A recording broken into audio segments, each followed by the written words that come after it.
முக்கியமான நடப்பு நிகழ்வுகள். திருத்தி அமைக்கப்பட்ட தலைமை தகவல் ஆணையர் பதவிக்காலம் எத்தனை ஆண்டுகள்? 3 ஆண்டுகள்.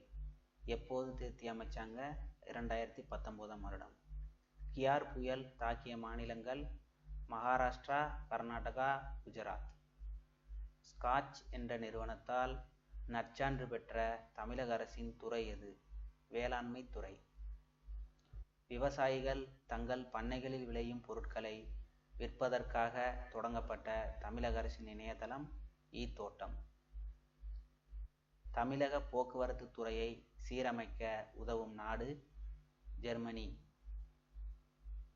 2019ஆம் ஆண்டு நடந்த 23 வயதுக்குட்பட்ட 53 கிலோ எடை பிரிவில் உலக மல்யுத்த போட்டியில் வெள்ளிப்பதக்கம் வென்றவர் பூஜா கெலாட்.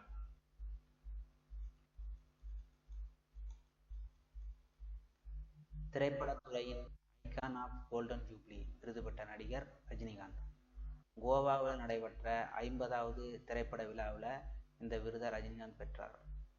நவம்பர் 1, 2019 அரபிக்கடலில் மையம் கொண்ட புயல் மகா. எந்த ஆண்டு மோட்டார் வாகன திருத்தச் சட்டம் ஓட்டுநர் உரிமம் பெற தேவையான குறைந்தபட்ச கல்வித் தகுதியை நீக்கியுள்ளது? 2017. செல்லிடப்பேசி அழைப்பு மணி எத்தனை நொடிகள் குறைத்து ட்ராய் அறிவித்துள்ளது? 30 நொடிகள். நம்ம ஃபோன்ல இருந்து இன்னொருத்தர் கூப்பிடும்போது அந்த ரிங்டோன் டைம் இருக்குது பார்த்தீங்களா, அதை தான் 30 நொடிகளாக குறைச்சிருக்காங்க. தொலைபேசி அழைப்பு மணி 60 நொடிகளாக இருக்குது. 2019இல் பொருளாதாரத்துக்கான நோபல் பரிசு பெற்றவர் அபிஜித் பானர்ஜி. ஜம்மு காஷ்மீர் யூனியன் பிரதேசத்தின் முதல் துணைநிலை ஆளுநர் கிரீஷ் சந்திர முர்மு. லடாக் யூனியன் பிரதேசத்தின் முதல் துணைநிலை ஆளுநர் ராதாகிருஷ்ணன் மாத்தூர். இதுக்கு முன்னாடி ஜம்மு காஷ்மீர் மாநிலமாக இருந்தது. அப்போ அங்கே கவர்னர் இருந்தார். அப்போ ஜம்மு காஷ்மீர் மாநிலத்தின் கடைசி ஆளுநர் அல்லது கவர்னர் யாருன்னு கேட்டாங்கன்னா சத்யபால் மாலிக்னு எழுதணும். ஜம்மு காஷ்மீரில் குடியரசுத் தலைவர் ஆட்சி நடைமுறைக்கு வந்தது டிசம்பர் 19, 2018. டிசம்பர் 19, 2018 இருந்து 30 அக்டோபர் 2019 வரை ஜம்மு காஷ்மீர் குடியரசுத் தலைவர் ஆட்சி நடைபெற்றது. ஜம்மு காஷ்மீருக்கு சிறப்பு அந்தஸ்து வழங்கும் சட்டம் அரசியலமைப்பு விதி 370 35A. சர்தார் வல்லபாய் பட்டேல் சிலை எங்குள்ளது? சர்தார் சரோவர் நீர்த்தேக்கம் கேவடியா. இது குஜராத்தில் இருக்கு. உயரம் 182 மீட்டர், 597 அடி. ஜம்மு காஷ்மீருக்கு வழங்கப்பட்ட சிறப்பு அந்தஸ்து ரத்து செய்யப்பட்டது ஆகஸ்ட் 2019. ஜம்மு காஷ்மீரும் லடாக்கும் தனித்தனி யூனியன் பிரதேசங்களாக செயல்பட தொடங்கியது அக்டோபர் 31, 2019. அது சர்தார் வல்லபாய் பட்டேல் பிறந்த தினம். ஏன் அந்த தினத்தில் பண்ணாங்கன்னா, சிதறி கிடந்த இந்திய மாகாணங்களை ஒன்றிணைச்சு இந்தியான்னு ஒரு இதில் கொண்டு வந்ததுக்கு முக்கிய காரணமாக இருந்தவர் சர்தார் வல்லபாய் பட்டேல். அதனால் அவருடைய பிறந்த நாளில் அந்த ஜம்மு காஷ்மீரையும் லடாக்கையும் அவங்களுக்கு இருந்த அதிகாரங்களை வச்சு இந்திய அரசியலமைப்பு விதிக்கு உட்பட்டு இந்த ஜம்முவையும் காஷ்மீரையும் லடாக்கையும் இந்திய அரசியலமைப்பு உட்பட்ட யூனியன் பிரதேசங்களாக மாற்றிருக்காங்க. 1961க்கு பிறகு ஒரே நேரத்தில் அரபிக்கடலில் உருவான 2 புயல்கள் மகா, கியார்.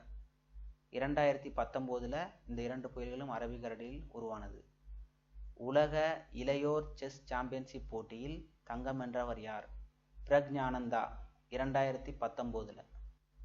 தமிழ்நாடு அரசு ஓவிய சிற்ப கலைஞர்களுக்கு வழங்கப்படும் விருது கலைச்செம்மல் விருது. இது 2 பிரிவாக கொடுக்குறாங்க. ஒன்று மரபு வழி, இன்னொன்று நவீன பாணி. இது ஆண்டு அடிப்படையில் விருது வாங்கினவங்களை பற்றி பார்க்கலாம். 2013ஆம் ஆண்டு நவீன பாணி PS நந்தன். மரபு வழி கணபதி ஸ்தபதி. 2014ஆம் ஆண்டு கோபிநாத் நவீன பாணி. ராமஜெயம் மரபு வழி. 2015 அனந்த நாராயணன் நாகராஜன் நவீன பாணி. தமிழரசி மரபு வழி. 2016ஆம் ஆண்டு சி டக்ளஸ் நவீன பாணி. கீர்த்திவர்மன் மரபு வழி. 2017ஆம் ஆண்டு ஜெயக்குமார் நவீனபாணி, கோபாலன் ஸ்தபதி மரபுவழி. தமிழ்நாடு தினம், தமிழ்நாடு நாள் எப்போது கொண்டாடுறோம்? நவம்பர் 1. உச்சநீதிமன்றத்தின் 47வது தலைமை நீதிபதி எஸ்.ஏ. போப்டே. 46வது தலைமை நீதிபதி யாருன்னு கேட்டாங்கன்னா ரஞ்சன் கோகாய். அகில இந்திய அளவில் விவசாயிகள் நலன் காக்க ஒப்பந்த சாகுபடி சட்டம் இயற்றிய முதல் மாநிலம் தமிழ்நாடு. இந்த ஒப்பந்த சாகுபடி சட்டம்னா என்னன்னா, அரசு விவசாயிகளோட ஒரு ஒப்பந்தம் போடுவாங்க. அந்த ஒப்பந்தத்தில் பொருட்களுக்கு விலையை தீர்மானிச்சிருவாங்க. ஒரு குறிப்பிட்ட இயற்கை சீற்றத்தினால விளை பொருட்களை மார்க்கெட்டுக்கு கொண்டு வரும்போது அதற்குரிய விலை கிடைக்கலன்னா அந்த ஒப்பந்தின் அடிப்படையில் இப்போ என்ன விலை நிர்ணயிச்சாங்களோ அந்த விலை விவசாயிகளுக்கு கொடுக்கப்படும். இதுதான் அந்த சட்டம் சொல்லுது.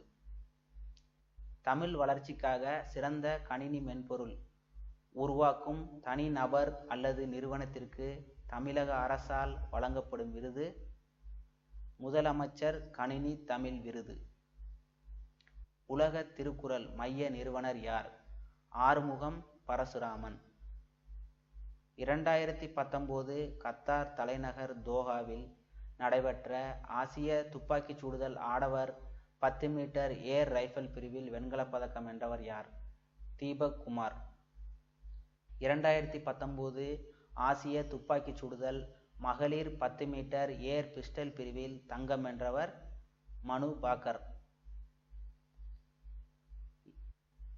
2019 மும்பையில் நடைபெற்ற உலக செஸ் சாம்பியன்ஷிப் போட்டியில் பதக்கம் வென்றவர்கள் பிரக்ஞானந்தா தங்கம் 18 வயது பிரிவு, ரக்ஷிதா ரவி தங்கம் 14 வயது பிரிவு. ஆசியாவிலேயே பெரிய கால்நடை பூங்கா தமிழகத்தில் எங்கு அமைந்துள்ளது? தலைவாசல், சேலம். தொடர்ந்து எங்கள் சேனலில் போடுற வீடியோ பதிவுகளை பாருங்கள், சப்ஸ்கிரைப் பண்ணுங்கள், லைக் பண்ணுங்கள், ஷேர் பண்ணுங்கள். தொடர்ந்து எங்களுக்கு ஆதரவு கொடுங்க. இது போன்ற நல்ல வீடியோக்களை மென்மேலும் கொடுத்து கொண்டிருப்போம். நன்றி.